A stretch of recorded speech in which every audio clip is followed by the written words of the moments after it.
Hi, welcome to ClearTech Saturday. Okay, we're gonna do a comparison today for the transmitters that we've basically unboxed over the past couple of months. Okay, on the right here is the Sanwa M12S.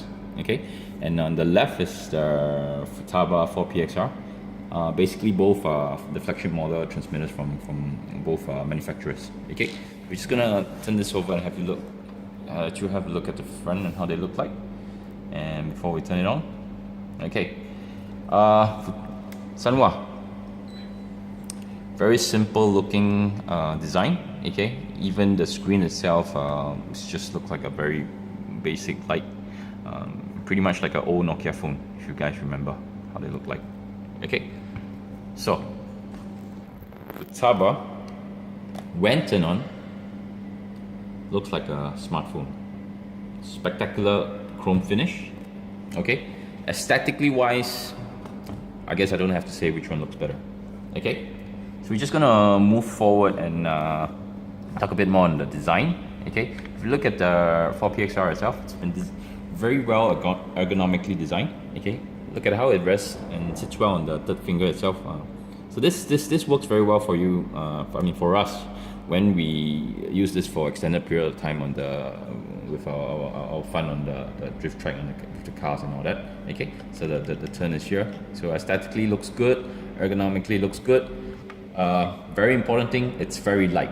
It's light, it looks good, and it's light. Okay. Sanwa, on the other hand, it's a lot heavier.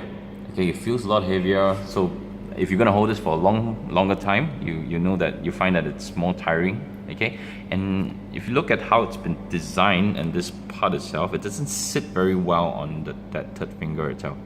Okay, so basically holding it, if it keeps slipping off, and it's very front heavy, so this part itself is very heavy, which always tilts the transmitter to the front when you actually hold it. So basically holding it for a longer period of time gets you quite tired, I would say. Okay, so that's really that aesthetic and physical aspect of these two boys here. Okay, we're just gonna talk a bit more on how it's been working in terms of the car, which is basically the most important part. Okay, Futaba, we actually got our hands on this one first, and when we got it, we were blown away by how well it worked. Okay, so it reacted well with the car. It's a light control, and you could hold it for a long time, controlled well with the car and all that. So our drift experience when we first initially got this was very, very good. Okay, until this baby came along. Okay, heavy. We didn't have much expectations. Okay, but when we started using it on our cars itself, okay, basically the drift experience was a lot more reactive. Okay, so you could basically do your counter steers and all that, and you could really feel the track itself. Okay, so basically using this, and I mean in comparison, the Sanwa itself is a lot more reactive than Futaba. Okay, and based on our experience, Sanwa has been considered very underrated, and now after really using it, we know why that is so. Okay, so here itself, like I said earlier, when we first got the Futaba, it was impressive, but in terms of reactive wise, it's been, it doesn't feel as good as the Sanwa. So sometimes when you use the Sanwa and then you come back and use the Futaba, you feel that this feels kind of like numb. You can feel the track and all that. Okay, so if we didn't have the Sanwa, we wouldn't have known how the Futaba would have felt anyway. Okay, so we're just gonna run you through and just to let you have a look at how both of these boys look like actually. Just general look, definitely the aesthetically wise, the Futaba is gonna win hands down.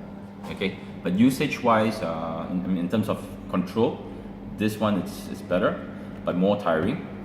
That's our point of view right now. But for us, it's really for drift purposes. So there's a lot of very sensitive little movements that we need to hang on with this two, with our transmitters, I would say. Okay, so basically the turn off process is like that. It's like how we turn them on. Okay, so that's just that was a quick run through. If you like, if you enjoyed that information, please like us on Cleartech TV and Facebook as well, and of course subscribe to our Cleartech TV channel. You know, we need one day we could probably earn some money from it. Yeah. So see you next week. Bye.